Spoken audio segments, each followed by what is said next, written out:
My name is Caleb Merritt, and on the worst night of my life, my parents packed my bags for me.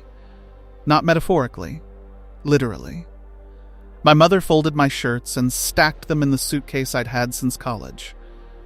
My father carried the bags to the front door. They didn't ask if I needed help. They didn't say it with sadness. They said it with efficiency. Like they'd been waiting for the moment.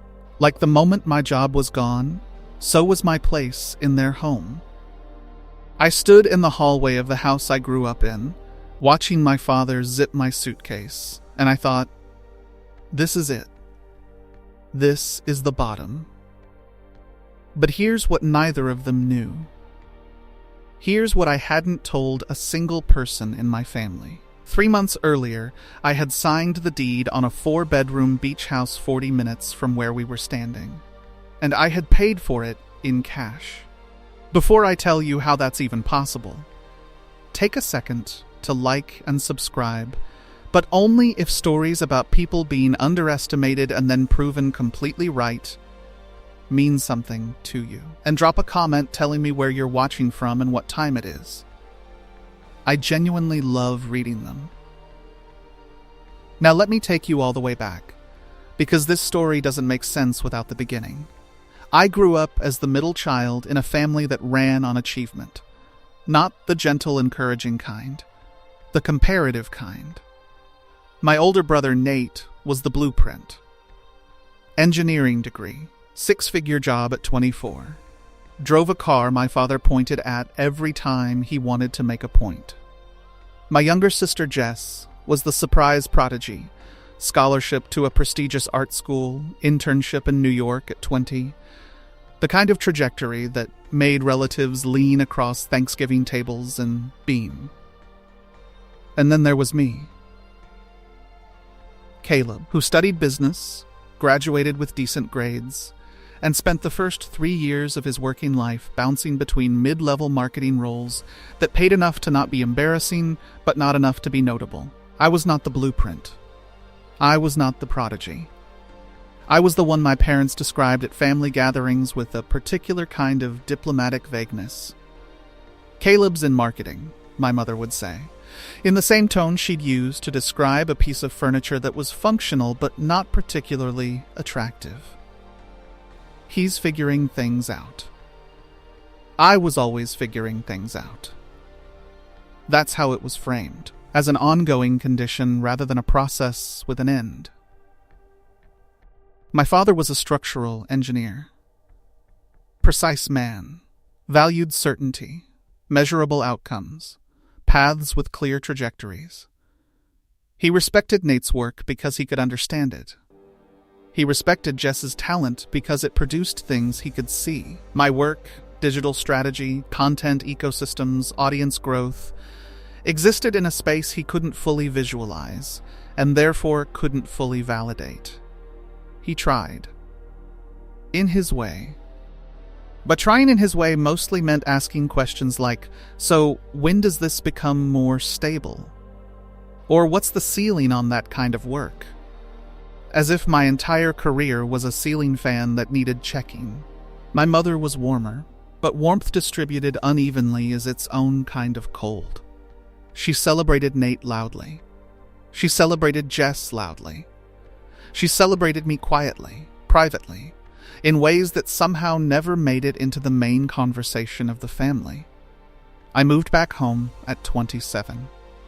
Not because I failed, because I'd been in a rental situation that collapsed when my 2 roommates left the city within 3 months of each other, and I needed a few months to regroup. My parents agreed to it. The arrangement was practical. I paid a small amount of rent. I kept my own hours. I was a good housemate by any objective measure. But I want you to understand what moving back home meant in the context of my family. It meant stepping back into a version of myself I thought I'd outgrown. It meant becoming Caleb, who was figuring things out again, in a house where that framing had never really been retired. I lasted 8 months before I found a new apartment. In that 8 months, I ate dinner 4 nights a week with my family. I heard about Nate's promotion twice. I heard about Jess's New York showing 3 times. I heard my own name in the main family conversation approximately never, unless someone was asking me to pass the salt or confirming I'd be home for dinner. I wasn't bitter. I want to be clear about that. I was not sitting in my childhood bedroom plotting revenge. I was just existing in a house that had never quite made room for who I actually was, and learning, every day, a little more about who that person needed to become. What nobody in that house knew was what I was doing with my evenings. I had a second life that my family knew nothing about. It had started almost by accident 3 years earlier. I'd been working at a marketing agency at the time. Decent job, decent pay, deeply uninspiring work, and in my spare time I'd been messing around with a small online newsletter about real estate trends. Not investing, not house flipping, just writing about what was happening in property markets in a conversational way that cut through the jargon. I started it because I found the topic interesting, not because I thought it would go anywhere. Within 6 months, it had 4,000 subscribers. Within a year, 15,000. Within 18 months, 41,000 people were reading my newsletter every Thursday morning. And sponsors started calling. I want to tell you about the moment I realized this was real. I was sitting in my car outside a grocery store one Wednesday afternoon, phone in hand, looking at a bank notification for an amount that was more than my monthly salary at the agency. From the newsletter. From one sponsored placement. I sat in that parking lot for a while, and I thought very carefully about what I was going to do next. What I didn't do was tell my family. This is the part people always ask me about. Why didn't you tell them? And the answer is complicated but honest. Because I wasn't done yet. Because I had spent my entire life having my ambitions assessed prematurely and found lacking. Because if I told them early, when it was still fragile, still unproven, and it didn't work out, I would become the story of the brother who thought he was doing something big, and it turned out to be nothing. I couldn't bear that. So I kept building in private. By the time I found the apartment, my own place, no roommates, top floor of a nice building with a view I genuinely loved, the newsletter was generating more than my day job. I was doing digital consulting on the side for real estate companies who found me through the newsletter. I had 3 recurring corporate sponsors and a wait list for a 4th. I did not tell my parents any of this. I said I was doing well at work, doing some freelance on the side, keeping busy. They nodded and went back to talking about Nate's latest project. I kept building. And here is where it gets interesting. 18 months after moving into my apartment, I had a conversation with a financial advisor named Diana, who had been referred to me by a subscriber. Diana was in her 50s, straight talking. The kind of person who doesn't soften numbers. She looked at my income, my savings, my investment portfolio, which I had been quietly building for 2 years, and she said, without ceremony, "You have options." What kind of options? Property options, if you're interested. She laid it out. The market in a coastal area I knew well. A stretch of shoreline about 40 minutes from my hometown. Had some undervalued properties. A beach house had just come onto the market. Previous owner was an estate sale. Priced below market for a quick close. It needed work, but nothing catastrophic. I drove out on a Saturday. I stood on the back deck and looked at the ocean and felt something that had no name but was something like recognition. Like a room you walk into that you've never seen before and you somehow already know the layout. 3 months later, I signed the deed.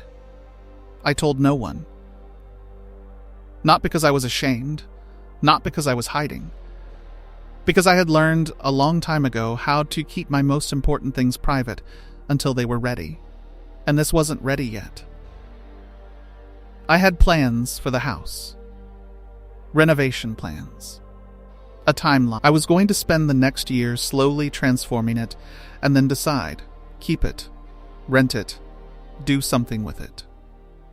I didn't know exactly what yet. I was letting it breathe. What I didn't plan for was what happened 2 weeks after I signed the deed. I got laid off. The marketing agency I was still working at, I had stayed partly for the stability and partly out of habit, went through a restructuring, an efficiency audit. A reduction in force, which is the corporate way of saying, some of you are leaving and we've already decided who. I was in the meeting for 4 minutes. HR. A woman with a form already filled out. A box for my personal items. An offer for outplacement services that I thanked her for and didn't intend to use. I walked out of that building on a Tuesday afternoon with a banker's box and 6 years of muscle memory. Here's the thing, though. The layoff didn't devastate me the way it probably should have. The newsletter income had, for the past several months, exceeded my agency salary. I had savings. I had the house. I had a plan, loose as it was, that didn't require that job to survive. I was fine, but I made a mistake. A small human mistake that changed everything. I called my mother. I don't know why exactly.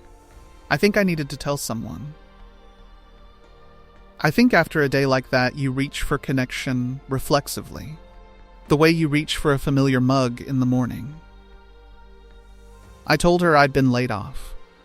I kept my voice steady. I told her it would be okay. I had options. I was already thinking through next steps. She made a sympathetic sound. Oh, Caleb. That's hard. Don't worry, we'll figure it out. We. Not you. We. That we should have told me everything I needed to know about what was coming. My mother called back 2 hours later. Your father and I were talking, she said. It might make sense for you to come home for a little while. Just while you're sorting things out. We have the room. I hesitated. Mom, I have my own apartment. I'm not in financial trouble. I know that.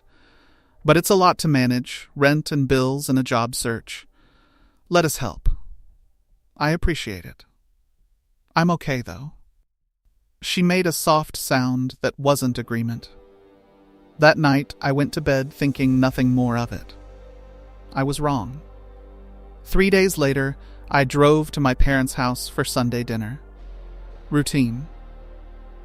Normal. Nate and Jess were both there, which didn't happen often, and I noticed immediately that the table felt formal in a way that Sunday dinners usually didn't.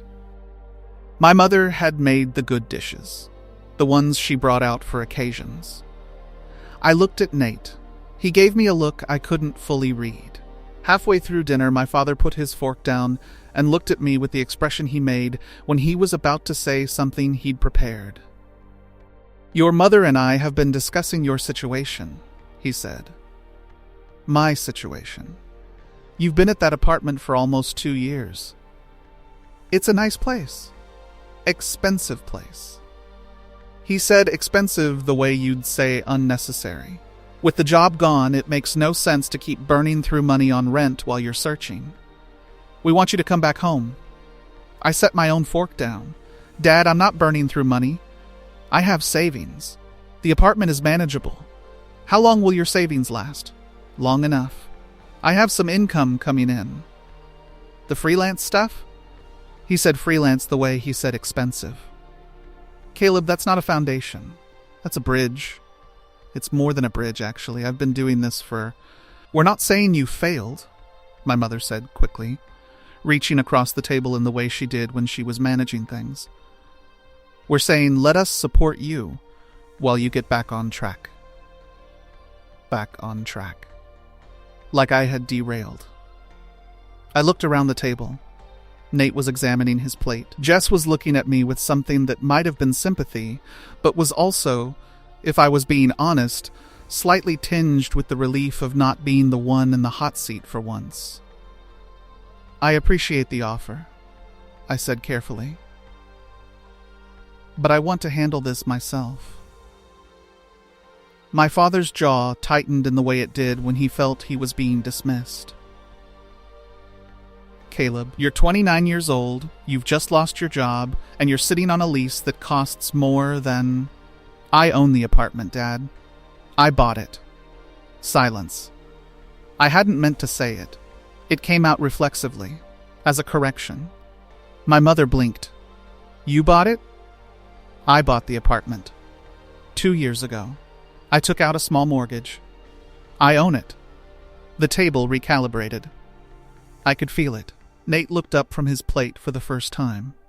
You bought your apartment, my father said, slowly, like he was replaying a recording to check if he'd heard correctly. On a marketing salary. The newsletter has been doing well, I said. I told you I was doing some work on the side. You said freelance, he said. You said. I know what I said. I picked my fork back up. I kept things close until I was sure of them. That's just how I work. A very charged silence. Then my father said, well, that changes things. And he picked his fork back up too, and the conversation moved to other things, and I thought, naively, it turned out that we had reached an understanding. We had not. The call came 11 days later. I'd been at my apartment. Tuesday afternoon. I was on a call with Diana, actually, talking about renovation timelines for the beach house, when my phone beeped with a call from my mom. I told Diana I'd call her back. Caleb, my mother said.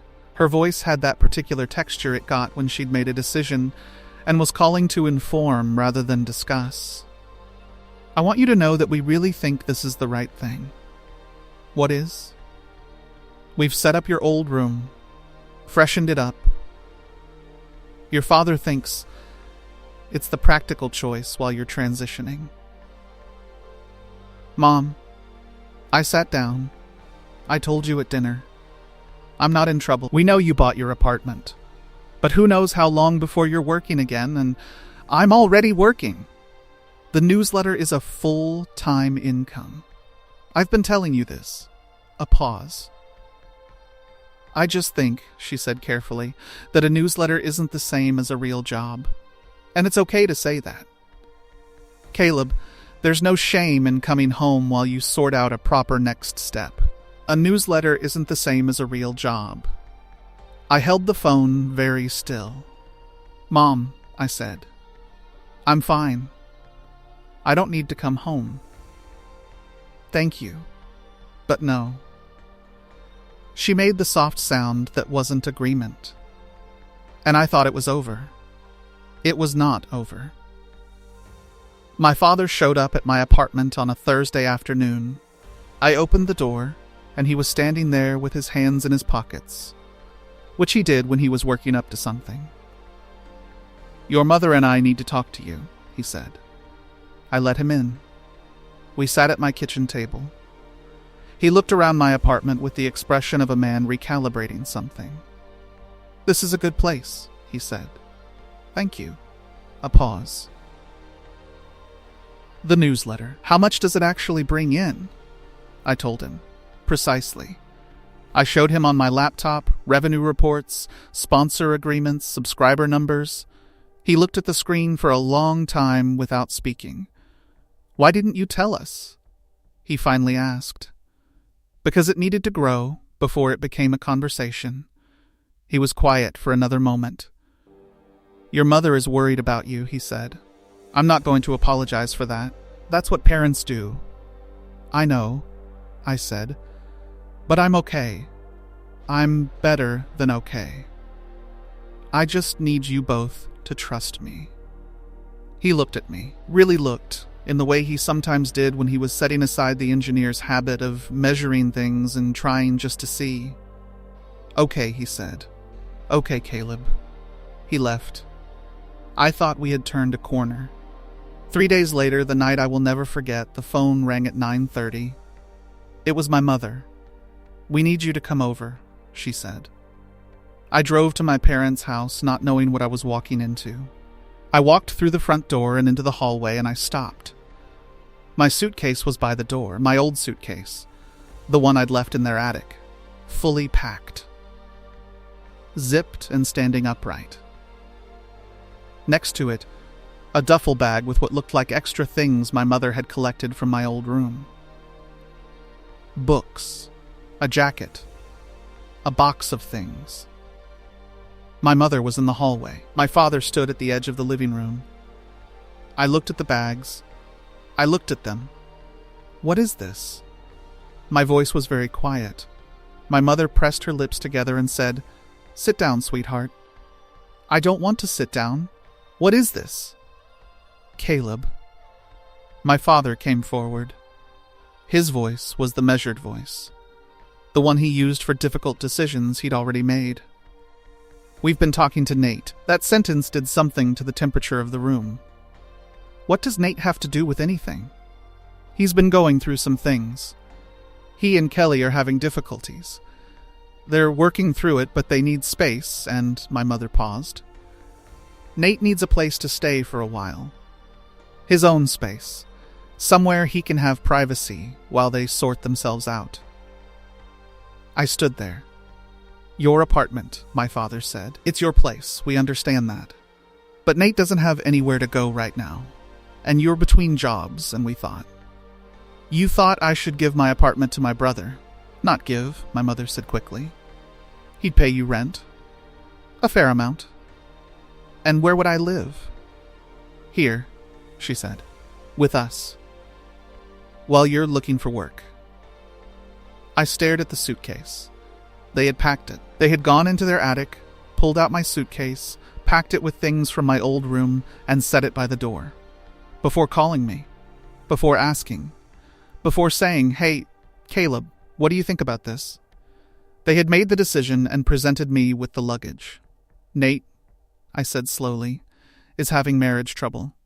That's hard, and I'm sorry for him. But my apartment is my home. That I own. You're asking me to move out of a property I own to give my brother a place to stay." "Just temporarily," my mother said. "You'd be here with us." "I have a home," I said. "I have my apartment. And I have something else." I don't know exactly what made me say it.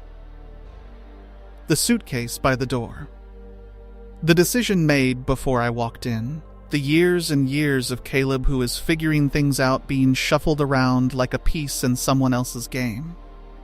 Something in me went very still. And very clear. "Come sit down," I said. They exchanged a glance. "Both of you," I said. "Please. Come sit down." We went to the living room. They sat on the couch. I sat across from them, in the chair I'd sat in my whole life, and I looked at these two people who had loved me in the limited way they knew how for 29 years. I took a breath. "I need to tell you some things," I said. I started with the newsletter. Not because they didn't know, I'd told them at dinner, I'd showed my father the numbers, but because they needed the full picture from the beginning to understand how everything connected. I told them the whole timeline. The late nights in my apartment, building it while they talked about Nate's promotions and Jess's showings.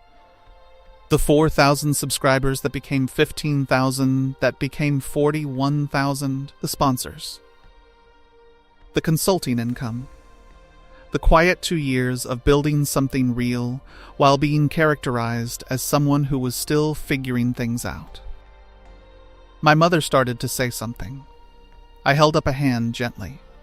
"I'll answer questions at the end. Just let me finish." She closed her mouth. I told them about Diana. About the meeting. About the numbers that made a certain kind of future possible in a way I hadn't expected so soon. Then I paused. I looked at my father. He was watching me with an expression I had never seen on him before. Not the measuring expression, not the practical decision expression. Something more open than those. Something that was waiting. 3 months ago, I said, I bought a property. My mother blinked. "Another apartment?" "Not an apartment," I said. "A house. A beach house. On the coast. 40 minutes from here. 4 bedrooms. 2.5 baths, 3/4 of an acre, with direct beach access. The room was silent. I mean completely silent. The kind of silence that has a specific texture, where you can hear the refrigerator from the kitchen and a car passing outside and nothing else. I paid cash, I said. Full purchase price. It needs some renovation, which I'm working through with a contractor. Diana helped me structure it. By the time the renovations are done, the property's value will be approximately 40% higher than what I paid. My father's mouth opened slightly. He closed it. "You bought a beach house," my mother said. 3 months ago. "Yes, for cash. For cash." Another silence. "Caleb." My father's voice had lost all its structural engineering certainty. He sounded, for the first time in my memory, genuinely uncertain. "How?" Because for 3 years, while this family talked about Nate's career and Jess's art and described me as someone who was figuring things out, I was figuring things out. Just not in the direction anyone was looking. My mother made a small sound. "I didn't tell you," I said, because I needed to do it without the commentary, without the assessment, without when does this become stable or that's not a real job. I needed to build it in the quiet and then bring you the finished thing. I looked at my father. "The way you would have." That landed. I saw it land. My father looked at the carpet for a moment. Then he looked at me. "The suitcase," he said quietly. "The suitcase," I said. "Caleb, I'm not angry, Dad. I want to be clear about that. I'm not sitting here in triumph wanting to watch you feel bad. That's not what this is." I leaned forward slightly. "But I need you to understand what you did tonight. You made a decision about my life, my home, my living situation, where I should be, and you packed my bags before you called me, before you asked. Because on some level, some part of your thinking still believed that I was the one without the clear trajectory, the one who could be moved around because he needed the help." My mother had her hand over her mouth. "I have an apartment that I own," I said, "and a beach house that I own, and an income that is more than either of your children's salaries, and I say that not as a competition, but as information that you needed to have." I stopped, breathed. "I love you both. I love Nate, and I want to help him through whatever he's going through. But not from a place of being managed, from a place of choosing to help because I have the means and the love to do it." A very long silence. My father leaned forward with his elbows on his knees. He looked at his hands for a moment. When he looked up, his eyes were wet. I had seen my father cry exactly once before. At his own father's funeral. "I missed it," he said. "I was looking at Nate and Jess, and I wasn't watching you. Not really." "No," I said. "You weren't. I'm sorry. Not the reflexive kind. Not the smoothing it over kind. The actual kind that comes from somewhere real." "I know," I said. My mother stood up from the couch and she crossed the room and she put her arms around me in the way that she sometimes could, the way she managed when the performance dropped, and she was just a mother who'd gotten things wrong. "I'm sorry," she said into my shoulder. "Caleb, I'm so sorry." I let myself be held for a moment. And then I said, into the room, to both of them, "Here's what's going to happen. Nate can stay in my apartment. I'll rent it to him at a rate that actually helps him, not a landlord rate.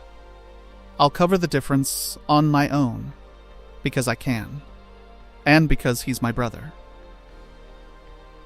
My mother pulled back and looked at me. "And I'll be fine," I said, "because I'm going to stay at the beach house while the renovations finish. I was going to do that anyway. It just happens a little sooner than planned." My father let out a breath that seemed to have been held for a while. "You had this all along," he said. I had this all along, I said. I moved into the beach house the following weekend. It was raw in the way that under-renovation houses are, exposed in places, mid-process, smelling of fresh paint in the rooms that were done, and old wood in the rooms that weren't. But it was mine in every absolute sense of the word. I set my laptop up on the kitchen table that first morning, and I made coffee, and I opened the back door, and I sat with the sound of the ocean 40 yards away. Nate called me that first week. I answered. His voice was the voice of a man who was embarrassed and grateful in equal measure, which is a hard combination to carry. "You didn't have to do this," he said. "I know.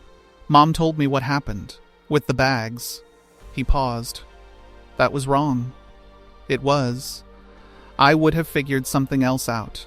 "You didn't have to, Nate," I said. "We're brothers. You needed a place. I have one. That's the whole conversation." I paused. "Just take care of the plants on the balcony. I'll be upset about the plants." He laughed. "The real version, slightly watery." "Deal," he said. Jess called 2 days later. "So you secretly bought a beach house," she said, with the particular energy of a younger sibling who is genuinely delighted by the chaos. Secretly is a strong word. You paid for it in cash and told no one. That is the definition of secretly. A pause. "I'm kind of obsessed with you right now. Can I visit? Give me 3 months for the renovations. Done. I'm bringing wine. Bring better wine than you think you need." Obviously. My parents came out 4 weeks after I moved in, a Saturday.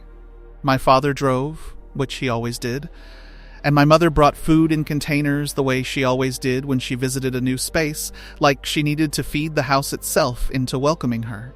I gave them the tour. I watched my father walk through the rooms in a particular silence. A processing silence. He went out on the back deck and stood looking at the ocean for a long time with his hands in his pockets. I stood beside him. "This is a good investment," he said. I smiled. "Thanks, Dad. I mean structurally, too. The deck needs work, but the bones are excellent. You can tell whoever built this understood load distribution." He paused. "You'll need to check the pilings in a few years. I'll put it in the calendar." A pause. "I should have paid more attention," he said. Not quite looking at me. Looking at the horizon. To what you were actually doing. I had a picture in my head of what success was supposed to look like, and I kept waiting for you to fit it. I didn't notice you were building something completely different. I looked at the water. "I built it the way I needed to build it," I said. Part of that was the quiet. The not being watched. I'm not sure it would have happened the same way if I'd been trying to prove it to someone while I was doing it. He considered that. "That might be the smartest thing anyone in this family has ever said," he said. "Don't let Jess hear you say that. She'll be insufferable." He laughed. The genuine kind which was rarer than it should have been, and more precious because of it. My mother came out with 2 cups of coffee and handed one to each of us without a word and stood between us looking at the ocean, and for a while, just a while, we were 3 people standing together with nothing to prove and nowhere else to be. The beach house renovations finished in the spring. I kept it. I knew, standing on that deck on the first morning I could call the work done, that I was not selling it. Some things stop being assets the moment you fully inhabit them. They become something else. They become the place your story changed. The place you arrived at after the long walk. Groundswell, my newsletter, which I'd finally given a proper name and a proper brand, had, by that spring, crossed 60,000 subscribers. I had brought on a part-time editor, a young woman named Fiona, who had found the newsletter as a subscriber, and emailed me one day with a list of precisely observed editorial suggestions that were so good I hired her on the spot. I had 3 courses in development, 2 brand partnership agreements for the year, and a consulting roster that kept me genuinely and happily busy. I was, by every measure, exactly where I wanted to be. My parents called every Sunday now. Real calls. Longer than the old version. My father asked about the market, about the renovation, about things he'd been reading that connected to topics I covered. My mother asked about my week, about Fiona, about whether I was eating well, which was annoying and loving in the specific combination that mothers manage. They had not packed anyone's bags since that night. We did not discuss that night often. But once, about 6 months later, my mother brought it up on her own. "I think about that night a lot," she said. We were on the phone, a Sunday evening, the sun going down over the water behind me. "I know," I said. "I don't think I understood. I knew you were capable, Caleb, I always knew that. But I think I had a limit on how capable I let myself imagine you being. Like I'd put a ceiling on you without meaning to." "You had," I said, gently. "You all had. That's on us," she said. "Not you. I know. I'm proud of you," she said. "I should have said that so many more times than I did. I'm saying it now." "I hear you, Mom." "Good," she said. And then, "Now tell me if you've spoken to Jess lately, because she texted me something cryptic about an art show and won't answer follow-up questions, and I am losing my mind." I laughed. "She's performing mystery," I said. "She'll tell you when she's ready. You kids are going to put me in an early grave with your secrets." We learned it from the two of you. Sunday dinners where nobody said anything real for 30 years. A long pause. And then she laughed. The real version. The one I'd heard less often than I should have growing up and heard more often now. "Fair," she said. "That's fair. Here is what I want you to take from this story, if you take anything at all. What my parents did the night they packed my bags was not cruelty. I need you to understand that, because this would be a simpler story if it was. If they were villains, the ending would be easier to categorize. The good guy wins, the bad people get what they deserve, clean moral ledger. That's not what happened. What happened was that two people who loved their son had built a picture of him in their heads that was smaller than the actual man. And they kept relating to the picture instead of the person. And eventually the gap between the picture and the reality was so wide that it produced an act as tone-deaf as packing a grown man's bags because he'd lost his job. Not knowing he owned property he hadn't told them about. Not knowing the figuring it out had been done. Quietly, systematically, out of their sight. The lesson isn't, hide things from people who underestimate you. The lesson is, know the difference between privacy and fear. I kept my work private not because I was afraid, not entirely, but because I understood that some things need to grow in the dark before they can survive the light. Some things, if you expose them too early to people who measure them with the wrong tools, get cut down not out of malice, but out of misunderstanding. Know when to protect the thing you're building. And know when it's ready to show. The other lesson is harder but more important. The people who underestimate you are not always your enemies. Sometimes they are people who love you and got you wrong, and have the capacity, if you give them the honest truth at the right moment, to genuinely revise. My father standing on that deck saying this is a good investment, that was not nothing. That was a man rearranging his entire picture of his son based on evidence he could no longer dismiss. That takes something. It's not always something that comes easily to people who've held a picture a long time. Some people don't revise, I know that. Some people get shown the truth and find a way to diminish it anyway, and those people you have to love at a distance, from the safety of a life they don't have jurisdiction over. But some people, if you stand in front of them with your full self, with everything you built in the quiet, with your suitcase by their door and your beach house 40 minutes away, some people look at you, and something shifts. something opens, and you find out that the relationship you wanted was possible all along. It just needed the real version of you to show up in it.